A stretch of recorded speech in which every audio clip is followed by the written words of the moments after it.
So what was the end of this dream? Suddenly, it was 25 years later. I was old, sitting in a red room. There was a midget in a red suit and a beautiful woman. The little man told me that my favorite gum was coming back into style, and didn't his cousin look exactly like Laura Palmer, which she did. What cousin? The beautiful woman. She's filled with secrets. Sometimes her arms bend back. Where she's from, the birds sing a pretty song, and there's always music in the air. The midget did a dance, Laura kissed me, and she whispered the name of the killer in my ear. Who was it? I don't remember. Damn.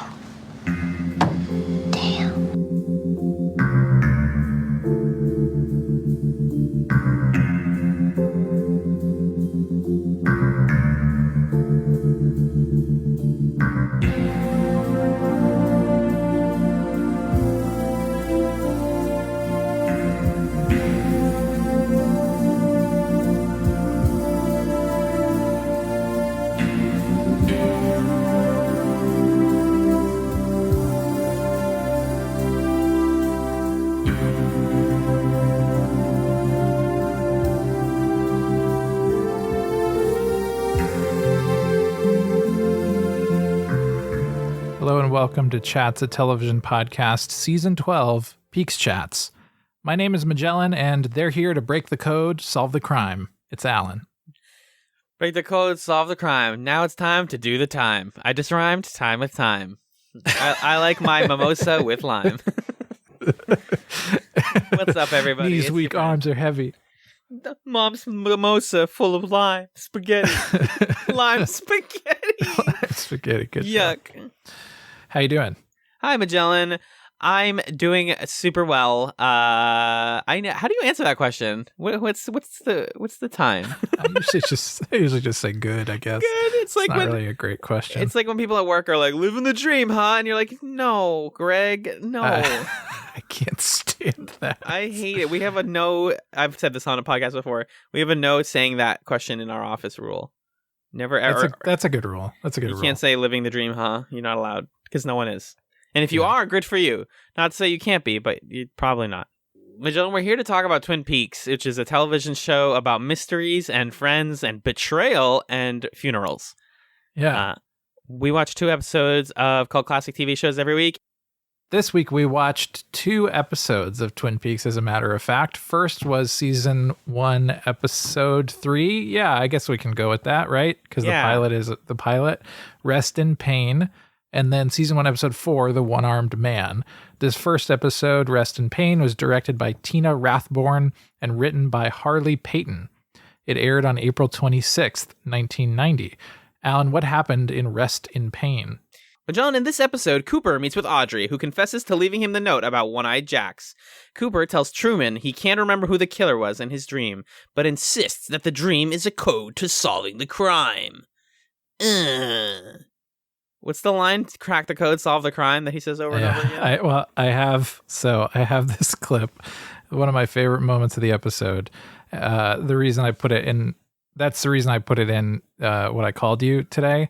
Mm-hmm. But Truman and Lucy show up, and Truman's like, "Who killed Laura Palmer? You called me last night." And Cooper's like, "Chill out, man. It's okay. Let me tell you about this dream I had." And then they have this exchange. Harry, let me tell you about the dream I had last night. Tibet. No. You were there. Lucy, so were you. Harry, my dream is a code waiting to be broken. Break the code, solve the crime. The code, solve the crime. God bless Lucy. Yeah, Lucy's the audience stand-in there, which is really great. This must be the key to everything. We can talk about this more in the second episode when we see Lucy watching Invitation to Love, but I think they're kind of trying to position Lucy as a bit of a parody of like the fan base that's starting to develop. Maybe they're writing this way too far out from it airing for that to be the case, but it's fun to look at her that way. I think you can definitely, even this early on, read her as like the person who wants to crack the code. Like in any mystery story, you have the person who's like, I think if I put like the red twine person, right, without being like full on Pepe Sylvia. She's just like, I think I get this, and she totally doesn't get it. But God bless her, we're going to take her along with us. Yeah. So what did you think of this episode overall, Rest in Pain? I actually loved it. I looked at some reviews right beforehand from IMDb, actually. And a lot of people were like, this is a filler episode. This is like character stuff. And folks who know me know I love character developing episodes of shows. Very characterful, very engaging throughout. Like, I just keep being floored by how many memorable and potent moments there are in this season of television. Like, just between all of the funeral stuff and all of the build up to that funeral, I feel like this episode actually successfully pumped the brakes and reminded us that this is a story about a bunch of people and not just somebody's death, even though the episode centers around literally the funeral of that dead person. Right. And I loved it for that. I thought it was incredibly entertaining. What about you? Yeah, there were I'll end up playing a lot of these clips, but there were a few moments throughout the episode where characters had just really great monologues. It really felt like this was an episode that was written for the actors, which I can see why people would call that filler if that's not really what you're interested in. But I loved it. I thought it was really great because there are so many characters who get a full minute to just shine as who they are, which is pretty cool. It really stinks that the writer of this episode, Harley Payton, he went to the same college as you, Magellan. Okay. Yeah. Well, that's actually good. I thought you were going to say something worse. No, he went to your college. So yeah, sorry to hear it. That's great. Yeah, he wrote 12 episodes of Twin Peaks. I don't know much else about what he's worked on, but yeah, it feels like a stronger script. It feels like less of a build-up script, and now we're just in Twin Peaks. Now we're with these characters. We know what their deals are. Like we're cooking now, you know? Yeah, definitely. But where do we want to start tackling this one? Well, we can start with just what's kind of... I think the episode really happens in 3 stages. There's kind of like checking in on the mystery and some of the, loose ends that were left by the previous episode.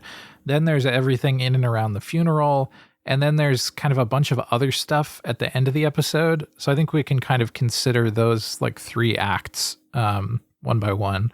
So if we start at the beginning, we can talk about just what's going on with our cop squad. And we, of course, begin the episode by joining Cooper at breakfast. And unfortunately, the show has another moment where it's like, Audrey's really hot. And she and Cooper really want to be together. Oh, I like that your dumb character, horny man voice has evolved a little bit. There's a little nuance to it now. I respect it. But I do end up enjoying Audrey's motivation for helping.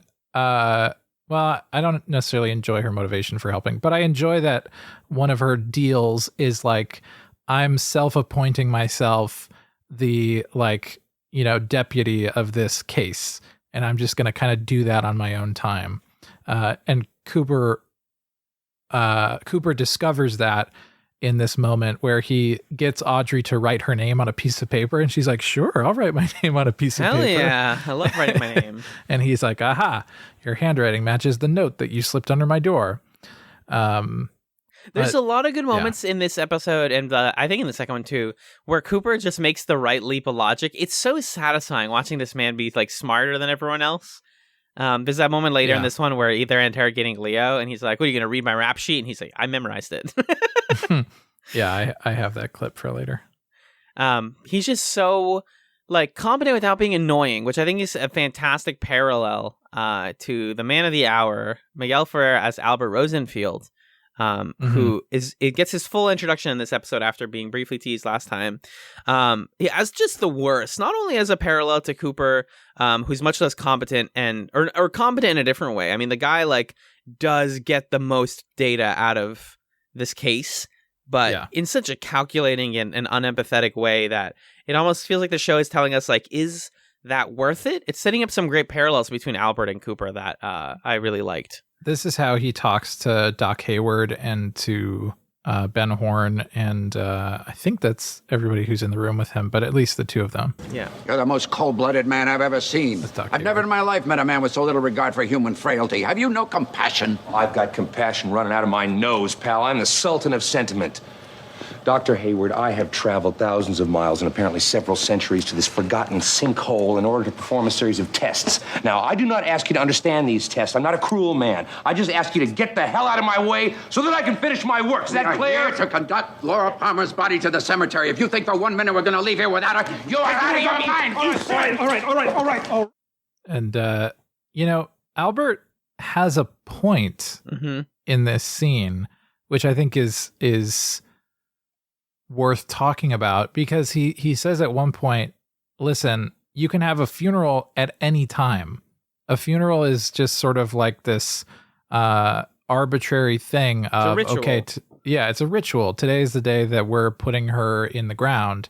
You don't even necessarily need a body to have a funeral. I mean, you do, but you could just put a box in the ground, and fundamentally it's the same thing. And he's saying, I need to do these tests to figure out who killed her and how she was killed so that we can stop this from happening again. It's just that he's a complete jackass. Yeah, big time. But he's right. I think he's right in this moment.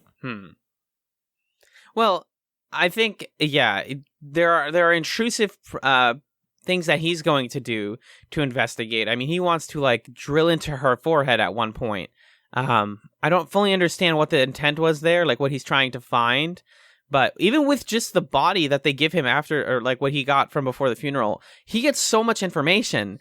And it's I guess you can argue, would they have found the killer out a lot faster and found this information faster if they just let Albert have the body? But then you get into this cool moral question of we would have gotten it, but then we wouldn't have been able to have a proper funeral with a body going down. But also, he only got that information because they were going to take her out of the morgue at that moment. And Cooper steps in and he forces a compromise. Yeah. Where he says, get your tests done before noon so we can have the funeral later in the day. So he wouldn't have even been able to get that information if they had their way, if Doc Hayward had his way and Ben Horne had his way. No, Ben Horne having his way. Never good. Never good. And, Doc Hayward, as much of an angel man as he is, he's not acknowledging the fact that he's being affected by it being Laura. If it was somebody else, he would be on Albert's side in this, I think. There are moments, I want to talk about the funeral, obviously, but where it just feels like all the men in this series have, everyone, not only the men, have this profound religious respect for Laura, even before her death, and for her body and for her beauty, that really discomforts me. And it's obviously supposed to, but it just feels weird the way that we're we can't touch her. Don't mess with her. She's perfect the way she is. She died sealed up, wrapped in beautiful plastic. Don't move an inch of her hair. And it's guys, she was murdered, and probably, and we know that she was involved in some serious drug stuff. An investigation needs to happen if the family wants closure. I mean, the family, when you see them at the funeral later, the Palmers are not doing well. And I think ultimately what, you can tell me what the hand of the show is saying, which is that Albert is being a jackass, and the truth is he's handling it terribly. I think he could compromise himself if he knew how to be an adult and stop saying horrible things about people from Twin Peaks, how they're half-wits or whatever other ableist things he says about them, and Andy in particular. And it's when Truman punches him in the face at the end of that scene that you just played a clip from, it feels like, hell yeah, let's go, Truman. And I have that moment too right here. Oh, please. Please, Cooper. I do not suffer fools gladly, and fools with badges never. I want no interference from this hulking boob. Is that clear? I've had just about enough of your insults. Oh, yeah? Well, I've had about enough of morons and half-wits, dolts, dunces, dullards, and dumbbells. And you, chowderhead yokel, you blithering hayseed, you've had enough of me? Yes, I have.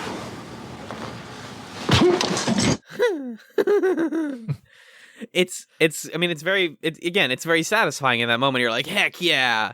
But I think that the show, and I think this is actually present in a lot of David Lynch's work, but it's this sort of reverence for the Northwest, for small towns, for wholesome people who are salt of the earth types. And this episode, I think this is the main thing I want to talk about in this episode, is the way that it disassembles that myth while also reinforcing it in a way. because Right. on one hand we get that great moment, and a lot of the investigation is Cooper looking inside and going, wait a minute, maybe Twin Peaks isn't this like a nice, beautiful, peaceful hamlet with pancakes and coffee that I always thought about. Maybe there is like a darkness that's stitching this together. Because literally in the same episode, we root for Truman punching a guy in the face, and then we're introduced to the Bookhouse Boys.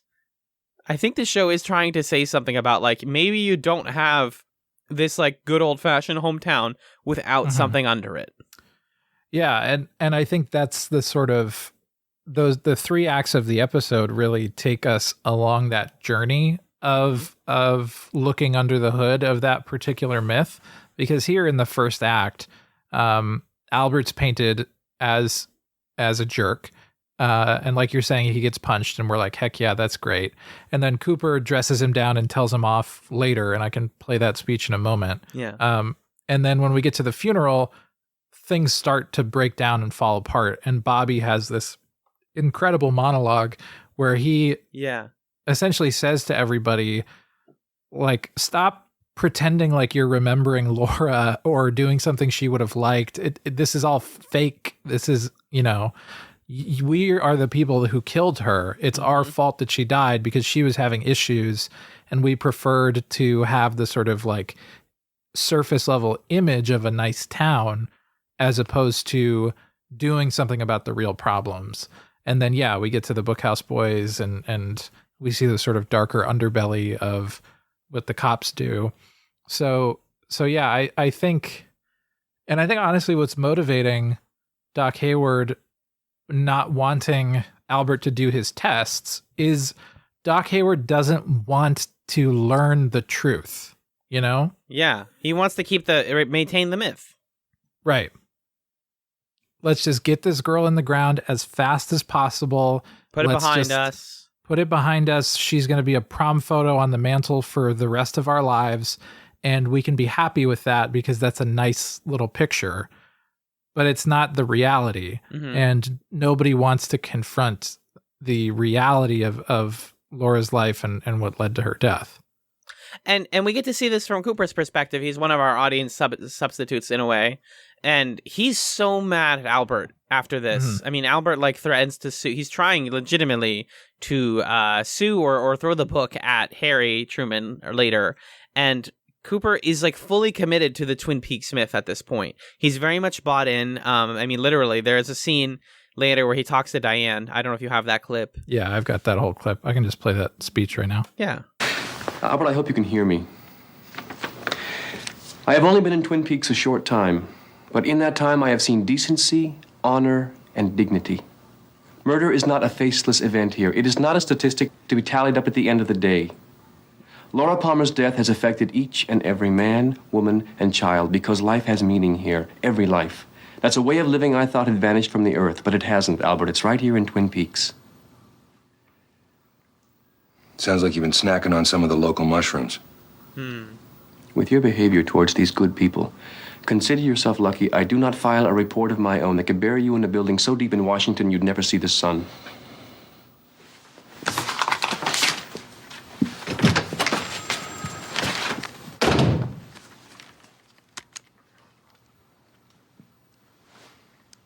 And it's 12:27 p.m.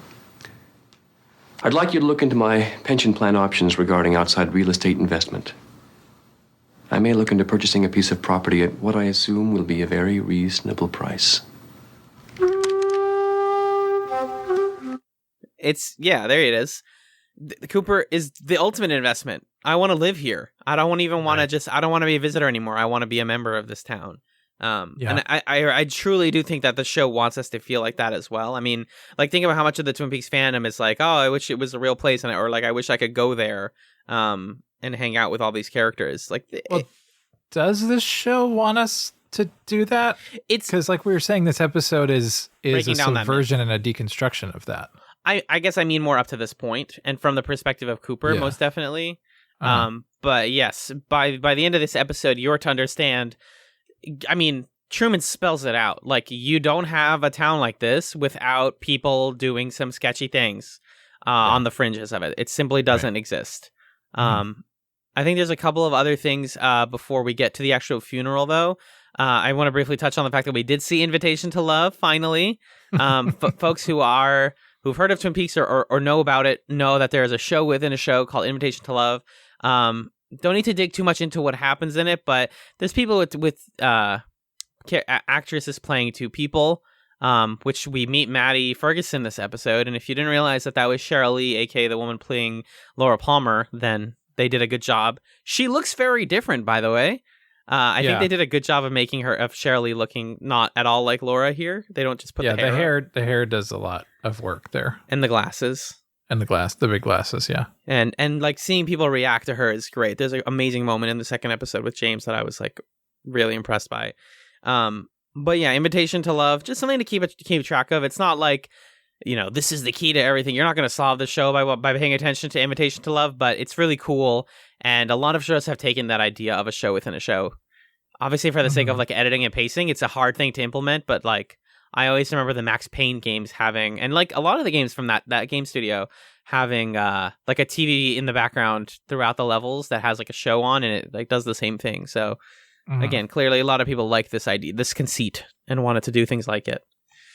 It's kind of an odd, like I don't really get the point of Invitation to Love except to just be funny and to say, hey, we're doing soap opera stuff in our show too. I guess it's to make clear that to the audience that Twin Peaks is meant to be a send up of soap operas. Yeah. So that when you see the mill stuff going on, you're like, oh, okay, this is stupid. this doesn't matter. And I know that because of Invitation to Love, or like when Laura's double shows up, or maybe it's like, hey, look at these things that look so ridiculous in a soap opera. We're going to take them into this semi-grounded world of Twin Peaks and just see what they do to these real people. Like it genuinely is kind of creepy that Maddie looks so much like Laura. Yeah, it's uncanny. It's unsettling, yeah. And I think we're supposed to question that exactly like everybody else does. Like, wait, this feels weird. We've been seeing so many photos of Laura. We saw her body in a previous scene. Like, her image is burned into our heads. It's like pop culture icon. And to see Cheryl in this black wig or whatever, you're like, hold on. No, I can't trust you that this is a different character. Like, you got to be doing something here. And so we'll keep a pin in that. And I think people will appreciate Maddie's whole arc here. But yeah, the connection with that to Invitation to Love, I think, does amount to, hey, we know that soap operas exist, and we want to make it clear that we're not just doing this ain't your daddy's soap opera. Right. This is something different. This is a different sort of like genre of television within that. But let's get to the funeral. So we get some various people's like reactions to it. My favorite, of course, being Bobby and his father, Major Briggs. Chatting just briefly before the funeral about how like why do we Bobby's like frustrated that he has to go there and he's not happy about it, and Major Briggs is like, well, people respect bodies and there is benefit in rituals and all that stuff. Yeah, Major Briggs has this really great monologue where he tries to connect with Bobby, which is one of the examples of like the great monologues of this episode. If I could just play that real quick. But we have a responsibility to the dead, Robert. Responsibility is the linchpin of our society. Each man responsible for his own actions, each action contributing to the greater good. What's the good of putting someone in the ground? Well, it's man's way of achieving closure. And ceremony begins understanding and the will to carry on without those we must leave behind. Robert, in your life, you will learn to carry on without them. Great. I realize you experience an ongoing disinclination to enter fully into meaningful exchange. This leads to stalemate. A desire on my part to force certain wisdom upon you. This isn't necessarily a bad thing. Sometimes it's the best course available. Look, son, don't be afraid. We'll all be there together. Afraid of what? Well, the funeral. I'm not afraid of any damn funeral. Afraid? hardly wait. Afraid? I'm gonna turn it upside down! Everybody ready? I love Betty. Ready? I love Betty Briggs right there because she's like fully aware that her husband and her son are like shouting at each other, and she's like, "Okay, we have to pretend to be happy again." Such a great portrayal of the disconnects between a parent and their kid, where Major Briggs knows what it's like to be the parent of a teenager who, like, you know, he has wisdom and Bobby doesn't want to accept it, but he also is missing the point too. Yeah. Bobby doesn't just have jitters because there's a funeral. Maybe that's part of it. And Bobby, you know, this show being a show about how we process grief, the way that he's processing his grief is through unbridled rage. But he's also upset about something else that Major Briggs doesn't understand yet. So I thought that was a really great scene, well acted by both of them, even though Bobby goes kind of Nick Cage in that moment, to use our friend Jim's words. Yeah, right.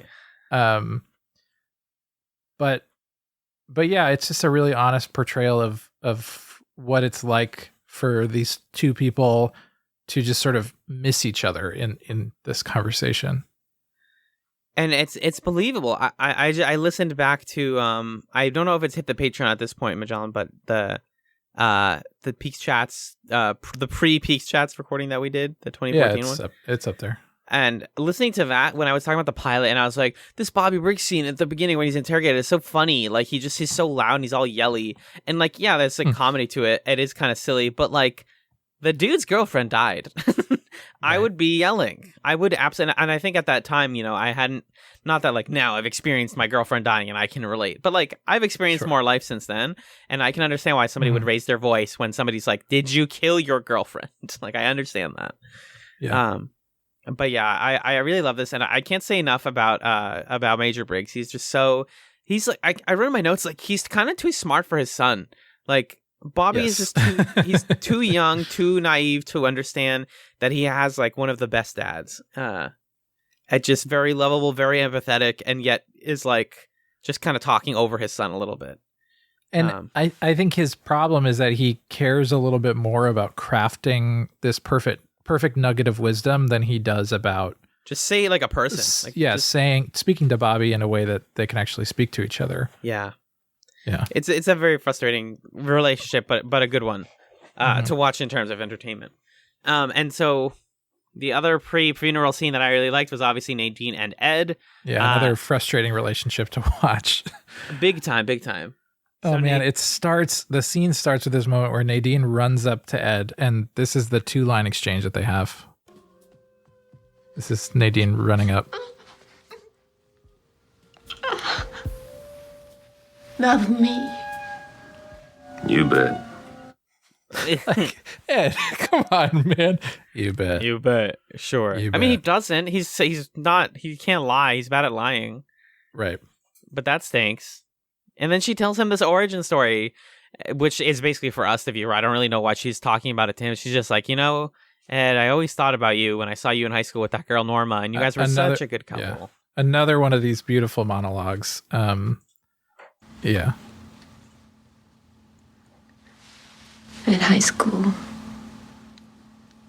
I used to watch Norma and you at those football games. She was so pretty. You made such a handsome couple. But I knew. Yeah.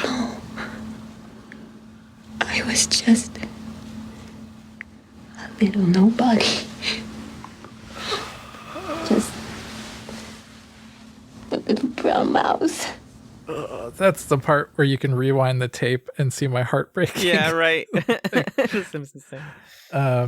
But yeah, so I mean, we were complaining last episode about, you know, how they're just not giving Nadine the interiority that we want, and then suddenly there's this burst of all of her insecurity at once, and it was a really powerful moment, I thought. And to watch Ed's eyes and see him tearing up at it and see all of the thoughts swirling in his head, Yeah. It took this character who was all about silent drape runners and bending her Bowflex or whatever, and she's a fully rounded person now. Yeah, I hope that the show can do better by her. I know the answer to that question, and I like Nate. I still love Nadine. I think she's very much like she's the character you're supposed to care about and love here. The series does a great job with like showing you people who engage in infidelity and letting you still empathize with their original partners. And with them too. And with everybody everybody involved. Yeah. Because something that Cooper talks about, like his conflict with Albert, is that like everybody deserves empathy. Even these people from this hick town that you're not used to, that you're, judging, are still good people with good morals and everything. And sometimes it's better than yours. And like the constant reminder that like, yes, even Nadine is a good person and she deserves love too. And so is Ed, is really great. There was a weird detail here, which is that Ed talks about how they're going to have James over. He comes over just to tell them he's not going to the funeral. I'm not going. Okay, don't go. She's your she's your friend. And then he goes. Like such a teenager thing to do. Yeah, exactly. It's pretty in line.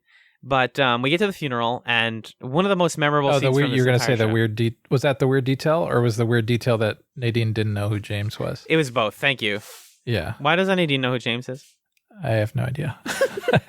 I don't know. She might be forgetful, honestly, because it happens. Yeah, I guess so. But at the funeral itself, again, one of the most memorable scenes from this whole dang show, because have you ever been to like a really sacred place or a really like quiet moment and somebody just rips a fart? What if somebody like pooped their pants or something like that, and everyone was just watching and crying and freaking out and they didn't know what to do about it? That's basically what the vibe here is. So Laura's being interred in her grave, and the priest is reading, and it's already uncomfortable because the priest is like, he starts getting personal with everyone. He's like, oh, she was so beautiful, because even the priest has to say it. And she was so amazing, and she always told me I talk too much, so I'm not going to talk anymore, but I loved her.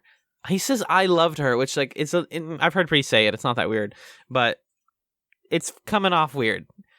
And and he does the whole like, I taught her in Sunday school. Everybody needs to inform us what their connection to Laura Palmer was. Here's how I knew Laura. Johnny, who was convinced to go by Dr. Jacoby, takes off of his problematic Native American headdress and yells amen over and over again, which Bobby then I have the Bobby rant right here.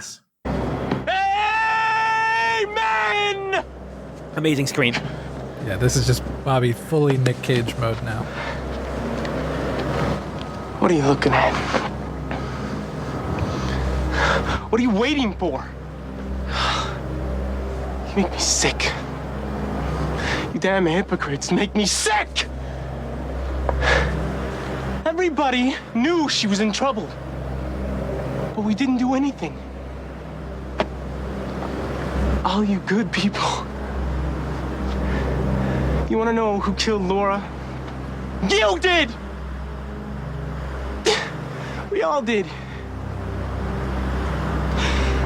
And pretty words aren't going to bring her back, man, so save your prayers. She would have laughed at them anyway.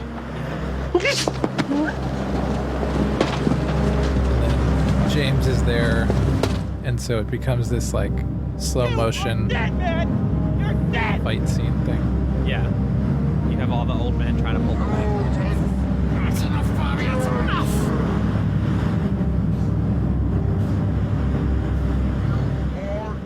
Why did you keep the slow motion voices, guys? I thought it'd be funny. No, I mean, why did they in the show keep it? I mean, I think it is. I thought it was a really cool effect. That like they're overlapping this audio that's not from the shot, but then there's the slow motion audio that is from the shot. Yeah, and it just creates this. It adds to the feeling that Bobby's monologue has, which is this is the half point of the episode or the 3/4 mark, and the whole tone is flipping upside down. As soon as he says amen, the whole tone of the episode flips, because prior to this point there was this sort of quiet reverence and Cooper's monologue about these great people, and Bobby's monologue is a direct response. where he says, that's BS. Here's how it really is.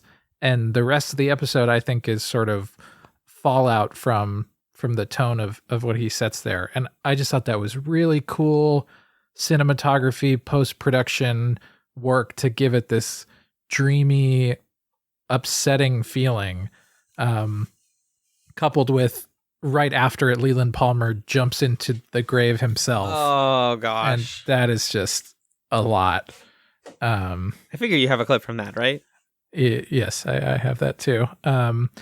Leland is on the coffin, and then Sarah's leaning over the grave, and she says, The whole thing has gone haywire. Laura's theme. Don't ruin this too.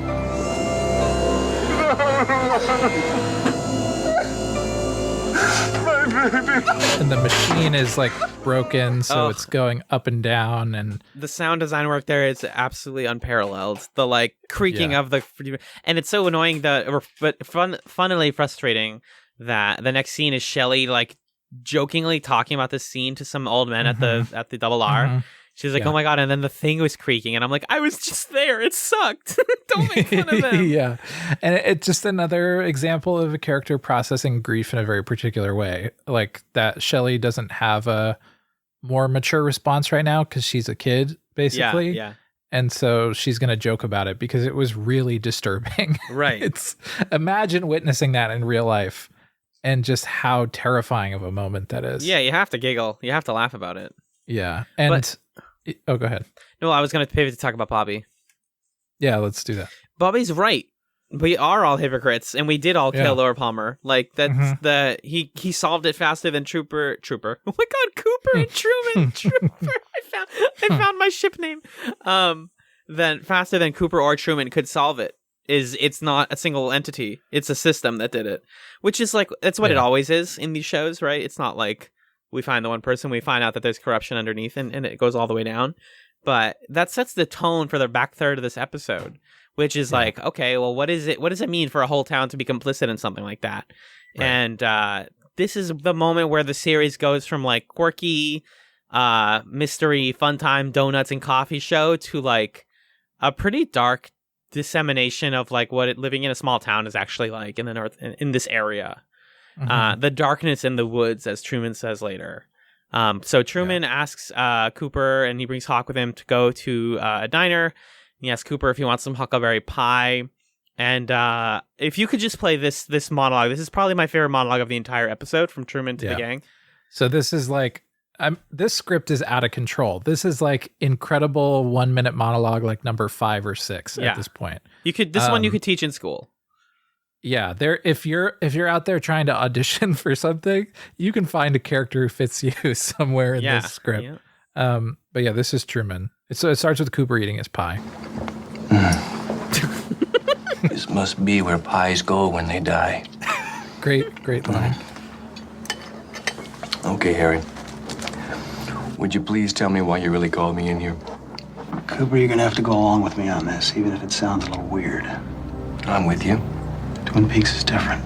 A long way from the world. You've noticed that. Yes, I have. That's exactly the way we like it. But there's a back end to that that's kind of different, too. Maybe that's the price we pay for all the good things. What would that be? There's a sort of evil out there. Something very, very strange in these old woods. Call it what you want. A darkness, a presence.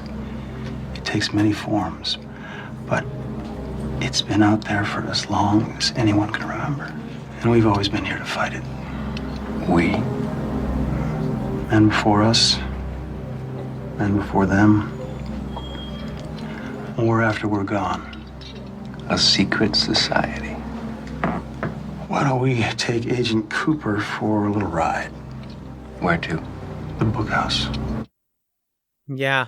Is that the clip? Sorry, I thought there was more to that clip.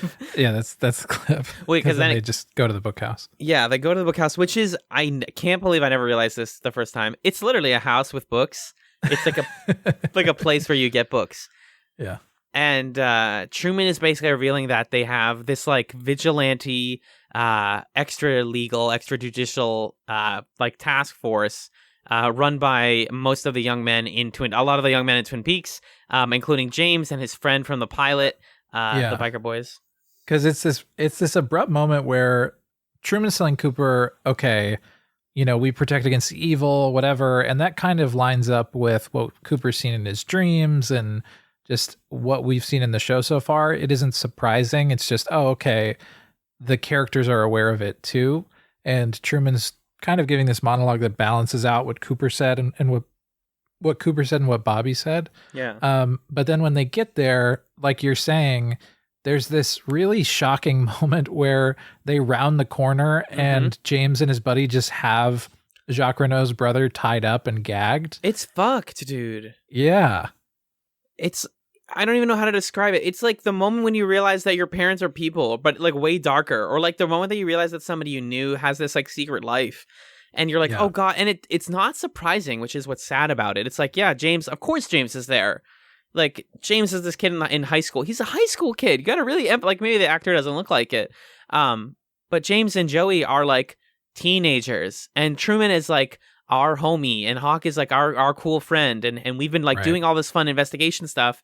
And they're just tying up dudes, and they're just keeping them there waiting for Truman and company to come by. And Cooper, God bless his like, not ignorant soul, but his soul that like knows what to focus on. He immediately gravitates towards the free coffee in the corner, and he's like, ooh, coffee. And they're like, we have a guy tied up. And he's like, yeah, Yeah. It oddly and unfortunately makes Sheriff Truman make more sense, right? Yeah. Because he's not the guy that Albert was saying he is, where he's just some sort of yokel, you know? He's not the nice, sweet man that Cooper's going to run away with one day. He's a sheriff in a small town, and it makes sense that he has some shady deals with members of the town, and there's some stuff happening behind the scenes that we don't know about, but that drives a lot of the activities of the police department. It's like a layer of reality that is obviously very TV-ified because they're a whole secret society with a secret name, and there's a darkness in the woods. And they do the little hand thing with their hand on the cheek. Yeah. But it also is just a more realistic idea of who this guy is, and it raises some questions for us of, okay, what else is going on here? And the episode like picks up the pace from here, because like you said, this is now the truth of Truman. Notice that Andy and Lucy aren't here, for example. This isn't everyone. This is like the men who have had secrets to hide. It's all guys here. And it's all these like masculine traditional kind of guys being like, well, yeah, this is what we do, is we like polish our guns and we hang out in this basement, and it feels it's something like appealing about it, I guess. You want to think this is cool, but also like, this is effed up. And he says we've been doing this for 20 years. They've just had this, and no one questioned it, because everyone who would have questioned it is working with them. So like, yeah, this is the system. This is how it works. It's all underneath. And it really does call into question like how Truman's morals and what he actually believes in. Because later, like right next scene, he's going to Josie's house again. Every time Truman goes to Josie's house, by the way, I fall asleep.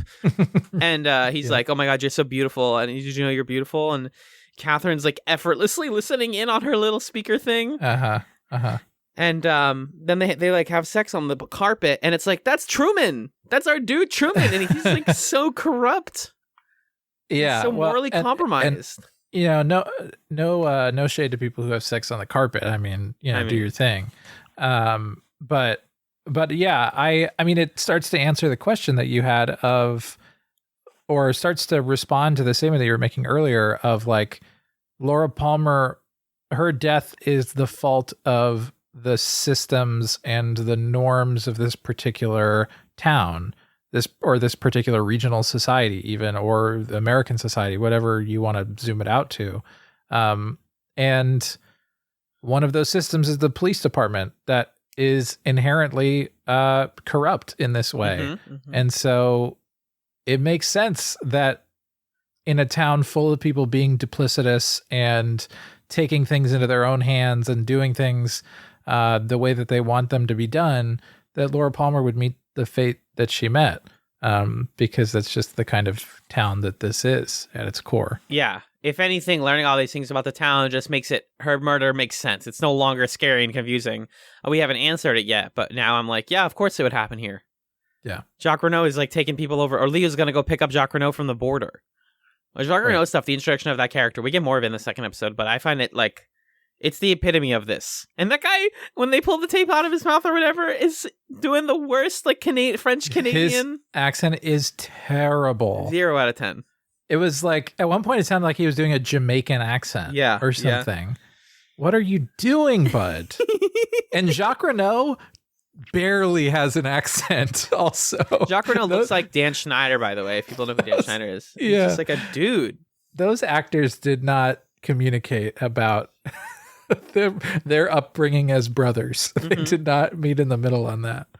No, not in the slightest. There's a bunch of stuff at the end of this episode that I don't really care about. Yeah. Like we were saying, the mill stuff, and Catherine's listening, and she had 2 ledgers, and she took away the bankruptcy one, and Truman's like, this ledger looks fine. He looks at it for 3 seconds, and he goes, this looks good. Yeah, that's whatever. And then Dr. Jacoby, I think I didn't bother clipping what Dr. Jacoby said. I thought he had a pretty good monologue here, too, at the end, actually, where he's at the grave talking to Cooper, and he basically says, you know, listen, I listened to everybody's problems and I don't care about them, but I cared about Laura.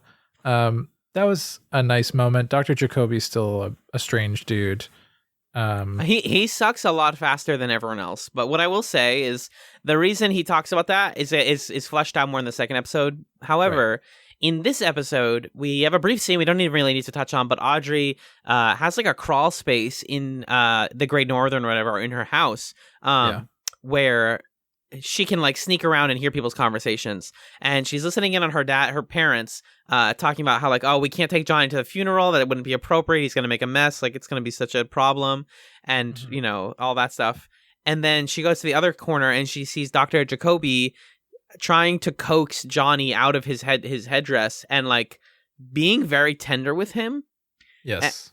And that was where I think it hurt, that later in the episode, Jacoby's like, I don't even care about these fucking dudes. Like, I don't care about anyone here. Cause he touches foreheads with Johnny and like hugs the kid. And it's like, Johnny did have a freaking father figure, dude. It was Dr. Jacoby. And Jacoby, 10 minutes later, it's like, I don't even care about this stupid weirdo. And that bums me out almost as much as Nadine, but it gets way less screen time. Yeah. Just the like way that people put on faces for others and for the ignorant around them. Like technically this is the same thing as Truman working with the Bookhouse Boys and not telling Andy. And it's like, you want to tell me that you're Andy's friend and you want to train him and being good at guns, but you're not going to tell him that you practice guns at midnight or whatever in the Bookhouse Boys clubhouse. It sucks. Like I just hate this like slimy feeling of like people be lying to the more ignorant amongst us. Yeah. I interpreted Dr. Jacoby as being genuine when he was with Johnny, but I think you could read it either way. And that's kind of the point, right? Mm-hmm. Is that you just don't know how to read these things in this town. So yeah. Well, the last scene being hard to read is very funny to me too. So looking at there, basically everyone, all the people who are staying at the Great Northern are hanging out in the lobby, dancing. They're having a great time. It's a fun little dance scene. And in the corner, we have Cooper talking to Hawk, a character who hasn't really had many lines yet. Michael Horse, underrated actor, very talented, very, very good at his role. Amazing moment in the next episode. But Cooper asks him if he believes in a soul. Yeah, and there's this appropriative Native stuff. Yeah, David Lynch just can't resist this urge to be like the magic Native American person, and they will continue to do this with Hawk, big time, for a long time. He does have a nice moment. What I like about Hawk's character, and I think this is mostly on the part of Michael Horse, is he will say some stereotypical Native American crap, and then immediately be like, yeah, but whatever. Like, that's not how I feel. Because he talks about how there's multiple souls. I believe in several souls, and there's a dream soul. And then Cooper's like, where do you believe Laura is now? And he's like, Laura's in the ground, Cooper. That's the only thing I'm sure of. The rest of this is just mysticism. I'm like, I don't know. Right. That's true. But then we find that Leland is in the crowd of people dancing and just deeply uncomfortable watching Ray Wise trying to dance, regardless of the circumstance. Nobody's dancing with him. He's me at not at prom. I had friends by high school. But he's me in my nightmares at prom, being like, why won't anybody dance with me? Can anybody? And everyone's like, get away from me, you gross weirdo. Don't we know who he is? Why are we so mean? Where's the empathy here, guys? Be a little bit nice. That's what I didn't understand. His daughter was just buried and nobody's comforting him. Like, who are these people? Did Cooper and Hawk just follow him to the bar to make sure he was okay or something? Yeah, the sad way that they have to walk him out and be like, all right, Leland, like, we're taking you home. And the episode ends on him going, home, home. And it's like, Leland gets a short shrift, dude. People are not nice. Such a sad scene. I mean, it is kind of a rehash to a certain extent of his dancing scene in the previous episode. Oh, yeah. So I don't know that I have much more to say about it, but I still was affected by it. Yeah. But that ends up being the episode. I'm curious, are there any big scenes that we missed or stray notes that you wanted to discuss? I just really like the way that Cooper ordered his breakfast at the beginning of the episode, and I have that clip here. Trudy, 2 more coffees, please. Harry, Lucy, it is an absolutely beautiful morning. Short stack of griddle cakes, melted butter, maple syrup, lightly heated, slice of ham. Nothing beats the taste sensation when maple syrup collides with ham. And then we briefly mentioned it, but there's that scene where Cooper's talking to Leo Johnson, which is like a nothing moment as far as I remember, but he rattles off Leo's whole record. Do you have a criminal record, Leo? Nothing. You can look it up. Illegal U-turn, April 1986. Drunk and disorderly, November 1987. September 88. Aggravated assault. Charges dropped. I paid my debt to society. Mm-hmm. Did you? Yeah, right. Leo's got great suspenders in that scene, by the way. He does. But yeah, Cooper just being Cooper and being the best character on the show. Oh, except come on. Except for Lucy. Of course. Thank you, please. Yeah, Lucy number 1. Come on. Yeah, I think that's actually what I have. It's speaking of Cooper again, being like way too smart for everybody. When they're in the restaurant, they're about to tell him about the Bookhouse Boys, and Ed looks at Norma handing him the coffee, and immediately she leaves, and he goes, "Big Ed, how long you been in love with Norma?" And it's like, like Cooper does not miss. He doesn't keep things to himself, and he just shoots his bullet, shoots his shot. Oh, he's so good, too smart. And then you just get to watch Ed be like, Yeah. I found it interesting that Ed is a little wary of Cooper. He doesn't really trust him because Cooper's not from Twin Peaks. Yeah. So we'll see how that shakes out. Foreigners. I have one piece of background information and then we can head into the second episode. Yeah. If that works for you. It does. So this is from the Twin Peaks wiki. I just love this background info quote. It says the following. The episode was to originally feature a scene in which Cooper visits the graveyard and meets an elderly groundskeeper who recites a long speech telling Cooper that if he puts his ear to the ground, he can hear those who are buried singing due to their coffins expanding. The scene was cut due to problems casting the groundskeeper. What?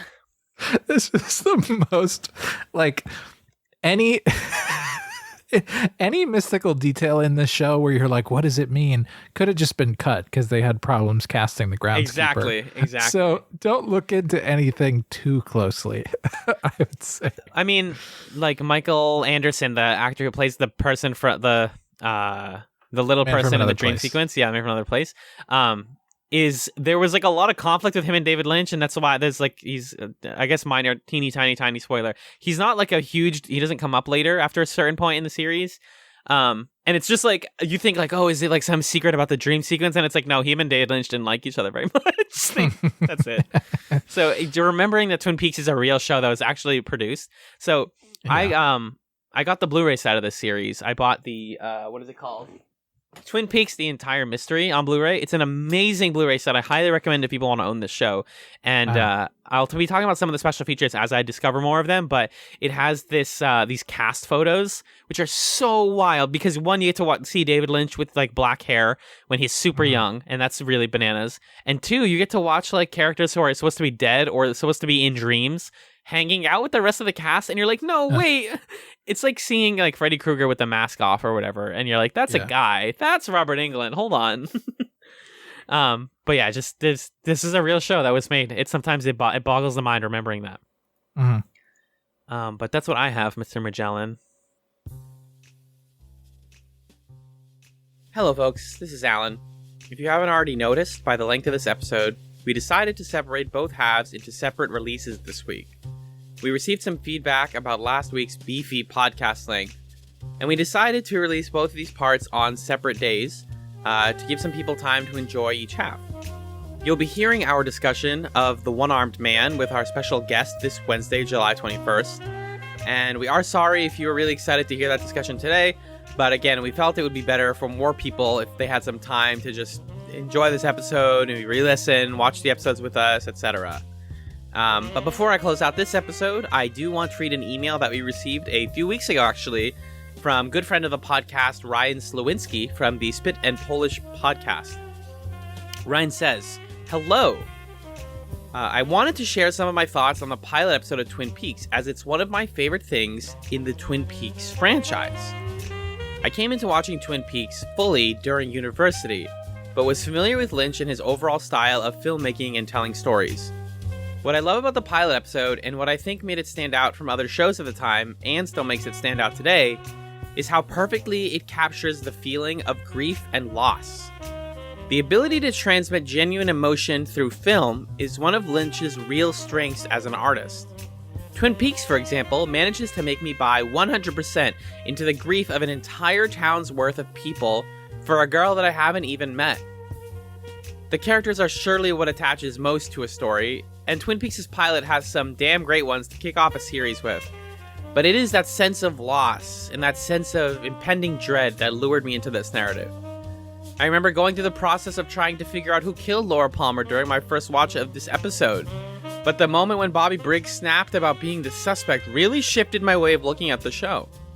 He absolutely embodied that of a frustrated teenager who feels like the system is against him. Weirdly enough, that honest reaction from Bobby endeared me to him. And like Cooper, I had a feeling that he didn't do it. Once I had that feeling, I kind of realized that the murder mystery wouldn't be the thrust of the show for me, but the complex set of emotions that the show was presenting me would be. So I would say to you both, don't be fully trapped by the mystery plot details and the quirky lines, but instead try to grapple with what any given moment in Twin Peaks is making you feel and how it has done that. Kind regards, Ryan Slawinski." So, a fantastic email. Apologies for coming to it a little bit late, but I'm glad to talk about it. This is a really tough thing that we've been dealing with talking about Twin Peaks week to week.